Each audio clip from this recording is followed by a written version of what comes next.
Chers collègues, bonjour mesdames et messieurs, bienvenue sur la page du consultant en sciences administratives. Mesdames et messieurs, écoutez avec moi, je vais parler aujourd'hui les modalités d'organisation administrative. Alors comprenez avec moi que l'organisation administrative de l'État repose sur deux modalités, mesdames et messieurs. Alors nous avons la centralisation et la décentralisation. Alors mais qu'est-ce que c'est exactement la centralisation? La centralisation postule l'existence d'un centre unique de décision au sein de l'État. Autrement dit, la centralisation est un système d'administration reposant sur l'attribution des pouvoirs de décision à des autorités soumises médiatement ou immédiatement au pouvoir hiérarchique du gouvernement. Mesdames et messieurs, comprenez avec moi, il y a un thème clé qui est employé au niveau de la centralisation qu'on appelle l'hiérarchie. Alors, la centralisation est basée sur l'hiérarchie. Du point de vue technique, la centralisation se compose dans deux ordres de techniques. Se compose en deux formes. Nous avons la concentration et la déconcentration. Mais qu'est-ce que c'est la concentration? La concentration consiste à regrouper au sein du gouvernement les autorités administratives attributaires des pouvoirs de décision. Je dis bien, la concentration consiste à regrouper au siège même du gouvernement les autorités administratives attributaires des pouvoirs de décision. Alors, quelle est l'incarnation principale de la concentration? L'incarnation principale de la concentration, c'est les autorités étatiques, y compris les directeurs nationaux, les ministres, ainsi de suite. Alors, à partir du moment où la tête, n'est-ce pas, ou bien les détenteurs du pouvoir réglementaire arrivent à concentrer à leur niveau l'ensemble des décisions prioritaires sans pour autant partager dans toute l'étendue du territoire, on parle de la concentration au niveau de l'État. Alors, nous avons son opposé qu'on appelle la déconcentration. Mais qu'est-ce que c'est exactement la déconcentration? La déconcentration consiste à débloquer au fait les informations ou bien les décisions administratives afin de les partager dans toute l'étendue du territoire.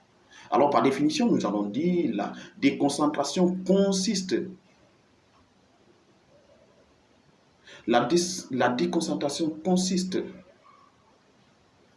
à confier les pouvoirs de décision à des autorités administratives nommées et installées dans les circonscriptions administratives dans toute l'étendue du territoire national. Mais quelle est l'incarnation principale de la déconcentration dans un système étatique? Alors, mesdames et messieurs, nous allons faire recours, n'est-ce pas, au niveau des préfets et les directeurs préfectoraux. Ensuite, nous allons parler également des inspecteurs régionaux et le gouverneur. Ceci en est l'incarnation principale de la déconcentration. Car cela consiste, n'est-ce pas, à un déblocage des informations ou des délibérations de toute l'étendue du territoire afin que les administrés qui sont installés dans le territoire géographique de la nation puissent en bénéficier les actions nécessaires des différents ministères. Alors, monsieur le préfet, qui incarne, n'est-ce pas, la police administrative dans les circonscriptions administratives ou bien dans les départements ou autrement dans les préfectures, il est le représentant direct de l'État dans les collectivités territoriales ou dans les collectivités décentralisées. Il est le garant de l'unité nationale parce que lui, il est là pour appliquer, vaille que vaille, les décisions venant de la part du gouvernement. Il est le représentant principal de tous les ministères qui l'entourent par les directeurs préfectoraux qui sont près de lui. Mais en aucun cas, ces directeurs préfectoraux ne prennent des décisions sans son approbation préalable. C'est pour vous dire tout simplement, il a un pouvoir de contrôle et un pouvoir d'instruction.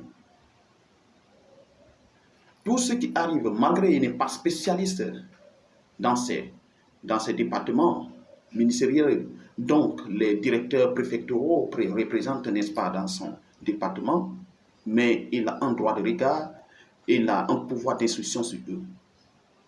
Parce qu'il y a l'ordre hiérarchique déjà qui compose déjà l'administration.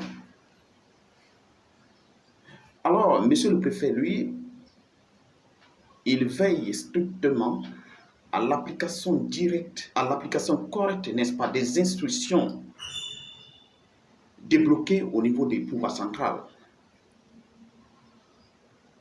Si nous prenons par exemple au niveau des collectivités, au niveau des départements, nous avons le représentant direct du ministère de l'Éducation, le ministère de l'enseignement pré-universitaire au niveau de la préfecture. Son représentant principal, c'est le directeur préfectoral de l'éducation. Au niveau de la région, on parle de l'inspecteur régional de l'éducation, y compris également le ministère de l'Environnement, et là son représentant encore dans les préfectures. Son représentant direct au niveau des préfectures, c'est celui qu'on appelle le directeur préfectoral de l'environnement. Au niveau de la région, on parle de l'inspecteur régional.